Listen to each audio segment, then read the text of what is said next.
Uttara milestone tragedy, শুক্রবার মারা গেছে আরও 2 শিক্ষার্থী। আজ ঘরে ফিরতে পারে হাসপাতালে চিকিৎসাধীন কয়েকজন। জুলাই অভ্যুত্থানে 26শে জুলাই কারফিউ শিথিল করে সারা দেশে ব্লক রেড শুরু করে ফ্যাসিস্ট সরকার। তুলে নেওয়া হয় নাহিদ, আসিফ, বাকেরকে। কলম্বোয় সাফ অনূর্ধ্ব 17 চ্যাম্পিয়নশিপ শুরু হচ্ছে 15 সেপ্টেম্বর। অনুশীলনের জন্য ক্যাম্পে যোগ দিয়েছেন খেলোয়াড়রা। দেখছিলেন ক্রাউন সিমেন্ট সংবাদ শিরোনাম, এবারে বিস্তারিত। মাইলস্টোন স্কুলে বিমান বিধ্বস্তের ঘটনায় আজ মারা গেছে জারিফ নামে আরও এক শিশু। এর আগে গতকাল শুক্রবার ঝরে যায় আয়মান ও মাকিন নামে 2 শিক্ষার্থী। এদিকে বার্ন ইনস্টিটিউটের পরিচালক জানান, অন্তত 15 জনকে আজ থেকে রিলিজ দেওয়ার প্রক্রিয়া শুরু হবে। শুভ মাহফুজের রিপোর্ট।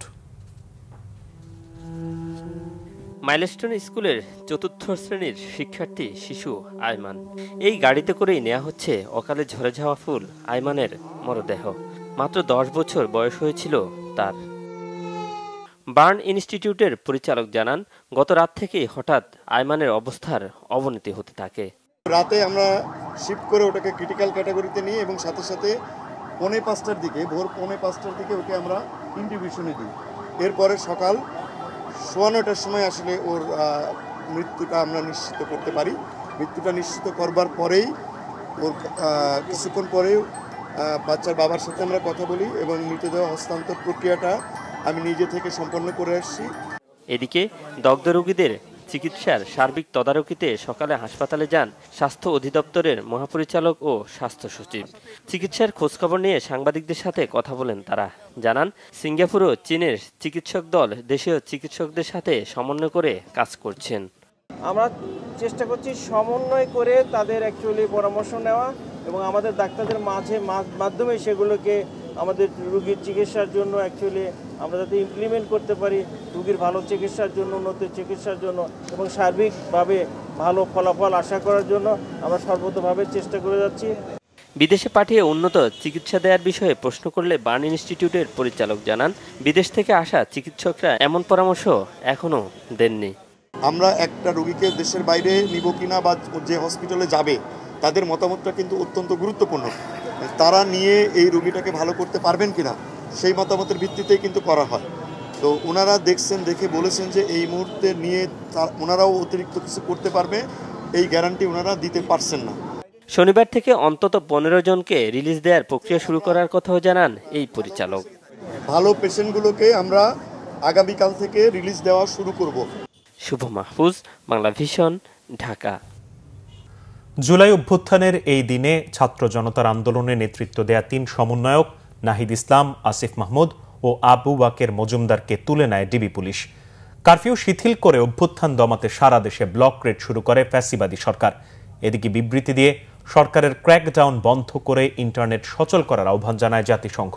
রিপোর্ট করছেন ইমরুল কায়েস। সরাসরি ছাত্র জনতার বুকে গুলি করে হত্যা করেও যখন জুলাই গণঅভ্যুত্থান দমানো যাচ্ছিল না, তখন ভিন্ন পথ বেছে নেয় তৎকালীন ফ্যাসিবাদী সরকার।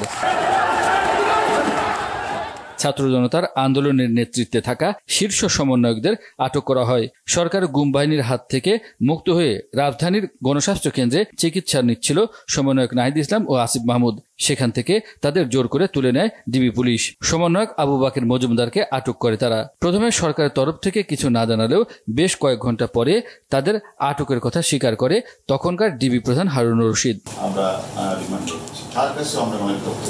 এদিন সরকার কারফিউ শিথিল করে, ফলে রাস্তাঘাটে যান চলাচল কিছুটা বাড়ে। তবে আন্দোলনে জড়িতদের আটকের নামে সারা দেশে ব্লক রেড অভিযান শুরু করে ফ্যাসিবাদী সরকার। সারা বাংলাদেশের আনাচে কানাচে যে যেখানে আছে তাদের খুঁজে বাইর করুন। শিক্ষার্থীদের পাশাপাশি বিএনপি জামায়াতের নেতাকর্মীদের ধরপাকড় চালায়। আটক হয় 6000-এর বেশি শিক্ষার্থী ও বিএনপি জামায়াত নেতাকর্মী। আহতদের না দেখে সরকারি স্থাপনা পরিদর্শনে যাওয়ায় ব্যাপক সমালোচনার মুখে এদিন স্বৈরাচারী প্রধানমন্ত্রী শেখ হাসিনা আহতদের দেখতে ঢাকা মেডিকেল কলেজ হাসপাতালে যান। আন্দোলনকে ভিন্ন খাতে নিতে আওয়ামী লীগ সাধারণ সম্পাদক ওবায়দুল কাদের বলেন, আন্দোলনকে পুঁজি করে বিএনপি জামাত, উগ্র বাম ও বিদেশিরা সরকার উৎখাতে ষড়যন্ত্র করছে, সেটা হতে দেওয়া হবে না। দেশি বিদেশি কুচক্রী মহল অবৈধভাবে সরকার হটানোর অপচেষ্টা চালিয়ে যাবে, সেটা আমরা হতে দিতে পারি না। ফ্যাসিবাদী সরকার পতনের এক দফা আন্দোলনে যোগ দিতে এদিন সব রাজনৈতিক দলের প্রতি আহ্বান জানান বিএনপি মহাসচিব মির্জা ফখরুল ইসলাম আলমগীর। বিবৃতি দিয়ে এ আহ্বান জানান তিনি। এদিকে ব্লক রেড অভিযান বন্ধ করে ইন্টারনেট সচল করার জন্য সরকারের প্রতি আহ্বান জানায় জাতিসংঘ। ইমরুল কায়েস, বাংলা ভিশন, ঢাকা। আন্তর্জাতিক প্রসঙ্গ। থাইল্যান্ড ও কম্বোডিয়ার মধ্যে চলতি সংঘাত নিরসনে অবিলম্বে যুদ্ধবিরতির আহ্বান জানিয়েছে কম্বোডিয়া। জাতিসংঘে নিযুক্ত কম্বোডিয়ার রাষ্ট্রদূত সিয়াকেও বলেন তার দেশ নিঃশর্তভাবে এই সংঘাত বন্ধের আহ্বান জানিয়েছে। এই বিরোধের শান্তিপূর্ণ সমাধানও চায় কম্বোডিয়া। তবে থাইল্যান্ড এখনও কম্বোডিয়ার প্রস্তাবের বিষয়ে প্রকাশ্যে কোনো মন্তব্য করেনি। এর আগে কম্বোডিয়ার সীমান্তবর্তী 8 জেলায় সামরিক আইন জারি করে থাইল্যান্ড। বৃহস্পতিবার দুই দেশের মধ্যে শুরু হওয়া সংঘর্ষে এ পর্যন্ত অন্তত 32 জন নিহত এবং হাজার হাজার মানুষ তাদের বাড়িঘর ছেড়ে পালাতে বাধ্য হয়েছে। বর্তমানে সংঘর্ষে ভারী অস্ত্র ব্যবহার হচ্ছে এবং সীমান্তের 12টি স্থানে সংঘাত ছড়িয়ে পড়েছে। এই সংঘাত যুদ্ধে রূপ নিতে পারে। শুক্রবার এমন হুঁশিয়ার উচ্চারণ করেন থাইল্যান্ডের ভারপ্রাপ্ত প্রধানমন্ত্রী ফোমথাম। বিশ্বের অনেক দেশ আলোচনার মাধ্যমে সংঘর্ষ সমাধানের আহ্বান জানিয়েছে, যদিও তৃতীয় পক্ষের মধ্যস্থতা চান না থাইল্যান্ডের পররাষ্ট্রমন্ত্রী মারিস। এবার খেলার খবর।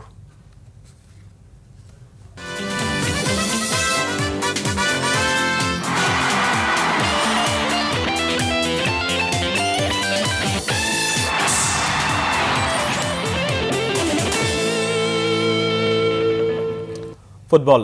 যশোরে শুরু হয়েছে সাফ অনূর্ধ্ব 17 দলের ক্যাম্প। প্রশিক্ষণের জন্য শামসুল হুদা ফুটবল একাডেমিতে যোগ দিয়েছেন ফুটবলাররা। আগামী 15 থেকে 27 সেপ্টেম্বর শ্রীলঙ্কার কলম্বোতে হবে সাফ অনূর্ধ্ব 17 ফুটবল চ্যাম্পিয়নশিপ। টুর্নামেন্টে অংশ নেওয়ার প্রস্তুতিতে বাংলাদেশ জাতীয় অনূর্ধ্ব 17 ফুটবল দলের প্রাথমিক ক্যাম্পে আছেন 33 জন ফুটবলার। বাফুফের এলিট একাডেমির প্রধান কোচ গোলাম রব্বানী ছোটন আছেন এই দলের দায়িত্বে। বিকেএসপির 13 জন ফুটবলার আগামী মাসে জাপানে একটি টুর্নামেন্ট খেলবে। এরপর তারা যোগ দেবে ক্যাম্পে।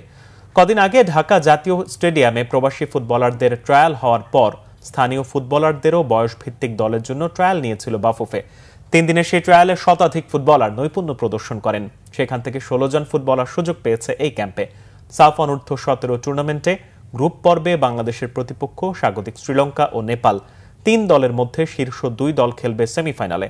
সাফ শেষে অক্টোবরে মাঠে গড়াবে এএফসি অনূর্ধ্ব 17 এশিয়ান কাপের বাছাই পর্ব, যেখানে বাংলাদেশের প্রতিপক্ষ হবে এশিয়ার বিভিন্ন শক্তিশালী দেশ। সাফ ও এশিয়ান কাপকে সামনে রেখে ভালো দল গঠনের লক্ষ্য কোচ ছোটনের। এই ছিল এখনকার মতো। পরের সংবাদ সকাল 11টায়। এছাড়া বাংলা ভিশন সংবাদ ও সংবাদ সংশ্লিষ্ট অনুষ্ঠান দেখতে ভিজিট করুন www.bbnews24.com ও facebook.com/banglavisionnews এবং সাবস্ক্রাইব করুন youtube.com/banglavisionnews। ধন্যবাদ।